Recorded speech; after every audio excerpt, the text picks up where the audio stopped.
ಇಲ್ಲೇ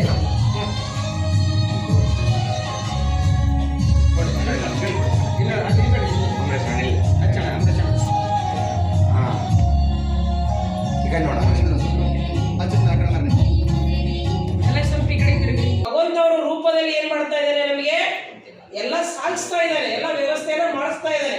ಇವತ್ತು ಲೌಕಿಕ ಇದು, ಕಲಿಯುಗ ಇದು. ಯಾರು ಬಂತು ಹೋದ ತಕ್ಷಣ ಯಾರು ಸಹ ಏನ್ ಮಾಡಲ್ಲ, ನಮಗೆ ಬಾರಪ್ಪ ಬಂದಿ ಅಂತೇಳಿ ಮೃಷ್ಟಾನ್ನ ಊಟ ಕೊಡಲ್ಲ. ಯಾರು ಸಹ ₹1 ಊಟ ಬೇಕಾದ್ರೂ ಕಷ್ಟ ಐತಿ. ಅಂತ ಒಂದು ಸಮಯದಲ್ಲಿ ಪಾಪ ಬಿಸಿಲು ಚಳಿ ಏನೇ ಅಂದಂಗೆ ಅಂಡವರು ತಾವು ಬೇರೆ ಬೇರೆಯವರೆಲ್ಲ ನಾವು ನೋಡ್ತಿರ್ತೀವಿ, ಇದು ಇನ್ಸಲ್ಟ್ ಮಾಡ್ತಿರ್ತಾರೆ, ಅಗೌರವ ಮಾಡ್ತಿರ್ತಾರೆ. ಇಂಥ ಒಂದು ಕಷ್ಟವನ್ನ, ಇಂಥ ಒಂದು ಮಾತುಗಳನ್ನ ಸಹನೆ ಮಾಡಿಕೊಂಡು ಅವರು ನಿಮ್ಮನ್ನ ಅಥವಾ ನಿಮ್ಮ ಸಂಘಟನೆಯನ್ನ ಚೆನ್ನಾಗಿ ನಡೆಸ್ಕೊಂಡು ಹೋಗ್ಬೇಕು, ಅವ್ರಿಗೆ ಯಾವುದೇ ರೀತಿ ತೊಂದರೆ ಆಗ್ಬಾರ್ದು ಅನ್ನೋದನ್ನ ಮಾಡ್ತಾ ಇದ್ದಾರೆ. ಅಂದ್ರೆ ನಿಜವಾಗ್ಲೂ ಆ ಪರಮಾತ್ಮ ಅವರಿಗೆ ಅಂತ ಅತ್ಯಂತ ಶಕ್ತಿಯನ್ನು ಕೊಟ್ಟಿದ್ದಾರೆ.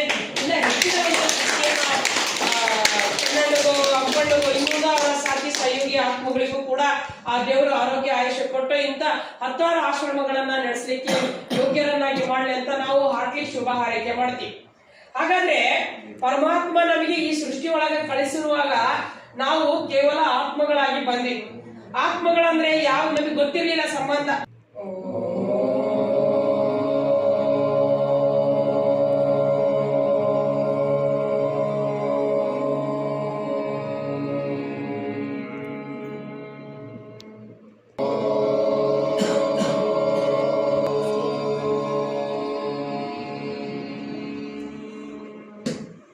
ಪೂರ್ಣೆ ಶಂಕರ ಪ್ರಾಣ ವಲ್ಲಭೆ ಜ್ಞಾನ ವೈರಾಗ್ಯ ಸಿದ್ಧಾರ್ಥ ದೀಕ್ಷಾಂತಿ ಚ ಪಾರ್ವತಿ ಮಾತಾ ಚ ಪಾರ್ವತಿ ದೇವಿ